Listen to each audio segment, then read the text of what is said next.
Bonjour, 2 semaines après notre précédente communication, je reviens vers vous pour vous passer toutes les informations les plus précises possibles concernant les EHPAD des hôpitaux du pays du Mont-Blanc. Donc depuis ces 2 semaines, la situation a évolué. Elle est globalement stable dans nos EHPAD. Comme certains le savent, à l'EHPAD Les Érelles sur le site de Salanches, 2 cas positifs parmi les résidents se sont révélés et sont apparus.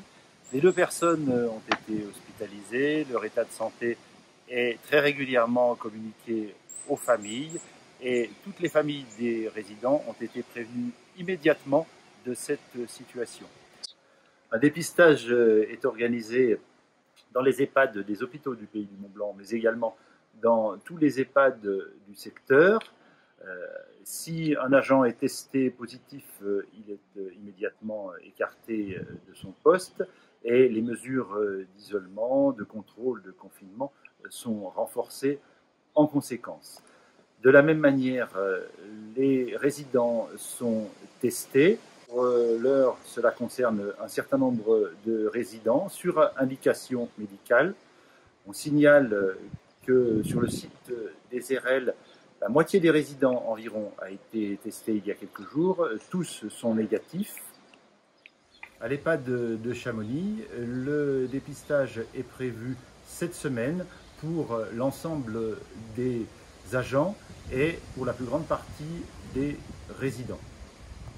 Comme nous l'avons évoqué déjà à plusieurs reprises pendant ces dernières semaines, que le confinement est quelque chose de très très difficile à vivre pour les résidents des EHPAD.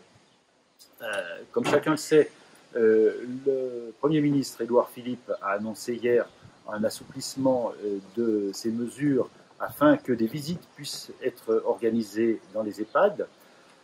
Ces visites doivent être organisées de manière sécuritaire afin de préserver au mieux la santé, bien sûr, de nos résidents. Dans ces conditions, des procédures précises vont être mises en place pour lesquelles nous attendons des directives de l'ARS dans les jours à venir. Nous garantissons à tous que cela sera fait le plus vite possible car nous comprenons bien l'impatience des familles et le désir des résidents de pouvoir à nouveau être en contact avec leurs proches. Mais chacun comprendra que la sécurité doit primer et que tout ne peut être organisé en quelques heures seulement. Nous y travaillons.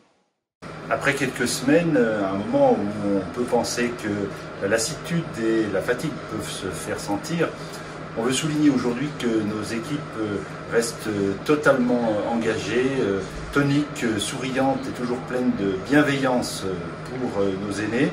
C'est le cas à l'intérieur des services et des EHPAD des hôpitaux du pays du Mont-Blanc. Mais il faut aussi souligner que ces équipes, par le biais de l'intervention des équipes mobiles, se mettent à la disposition de plusieurs établissements du secteur, que ce soit les EHPAD, que ce soit les foyers résidences, afin que l'on puisse sortir de cette crise dans les meilleures conditions de sécurité et d'humanité.